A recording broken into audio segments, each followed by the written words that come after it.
So first of all, my apologies that the gameplay isn't really related to the topic at all. I have 3 presentations this week, so I'm kind of busy, but I still want to make a video for you guys to let you know.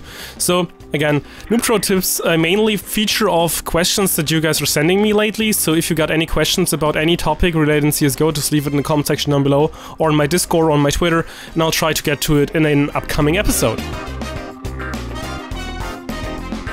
So today we're gonna talk about teammates. Teammates are something that is very important in CS, since it's obviously a team sport, so it's gonna be all of these derps right here. In my case, I got Nibello, for example, right here, and he's going to be one of my friends. Now, first of all, we're going to talk about where you can actually find your teammates. So usually a good point to start out, and usually that's, from my point of view, the best point to start out is if you got real friends. So let's say this is your IRL friend, or this guy, you met him online a couple of months or weeks or years back, and you always kept playing like different games together.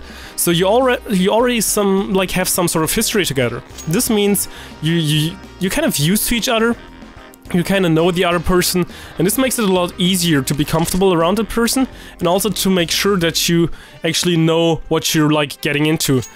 You can always, of course, also add new players. For example, if you just type into Google how to find CSGO teammates or how to find CSGO mates, there are a couple of sites already popping up, like CSGO Team Finder or something. Like, just scroll down the list. There are many sites made for that. You can just check out, and you can see there's so many possibilities to actually find new players. We can also just scout through like different ESEA and Faceit profiles and just like start messaging people on there. You can also join my Discord server and ask people there if they want to play and stuff like that.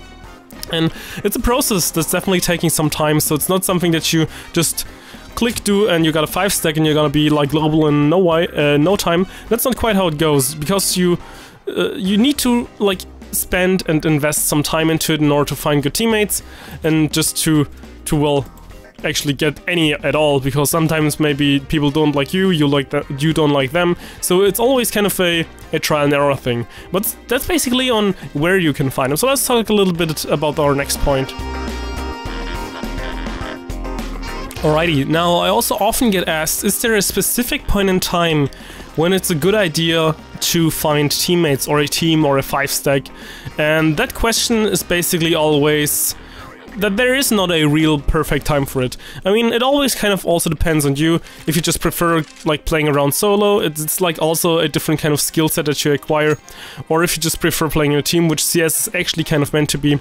So the thing right here is that there's no real perfect time for it. However, usually it is the sooner the better, because like, first of all, that's the way CS is meant to be played, in a coordinated team. That way you're gonna have like a lot more fun.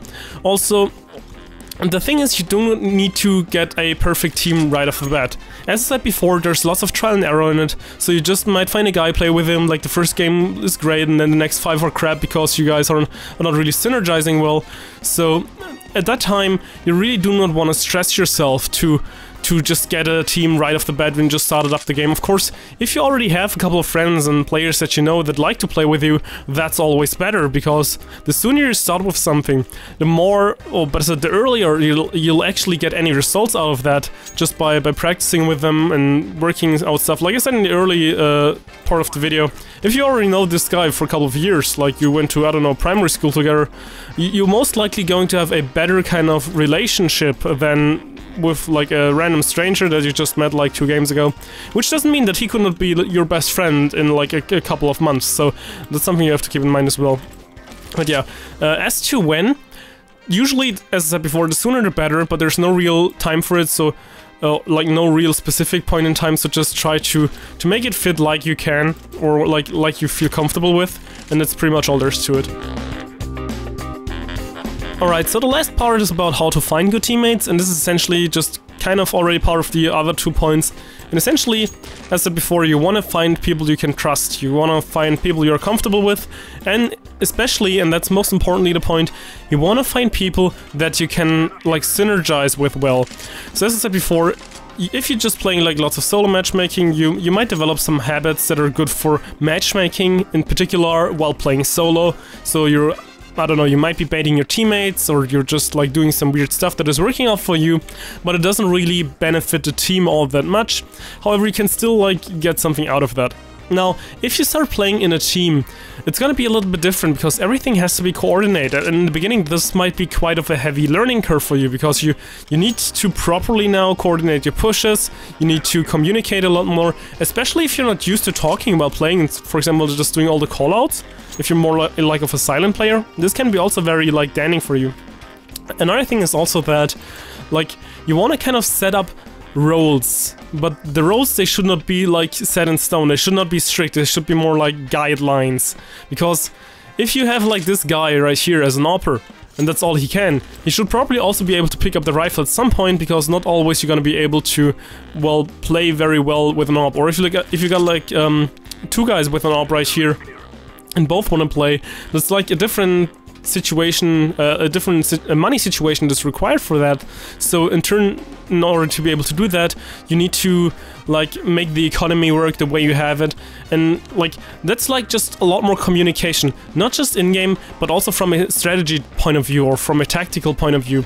So when you're trying to actually get into a team, you really have to be prepared for that, and you really have to be prepared for actually putting lots of time into it. Otherwise, it's not going to be like as beneficial as it might be, and you really should not underestimate how much time this can actually take up. Also, at one point you might decide that you want to try out for some, I don't know, let's say premium games or some league plays, stuff like that.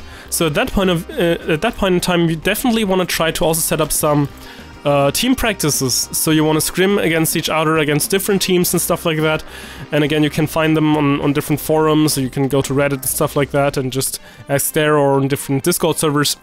So at that point in time, you really have to invest even more time, not just into the game, but also into the players. So again, then every time you find out, even if it might just be a little later, that one of your guys doesn't fit into the team, you're now 1 down. And if you again want to get a full team back together, it will take even more time because you have to reintegrate another new person. And I think that's the problem with, for example, NIP.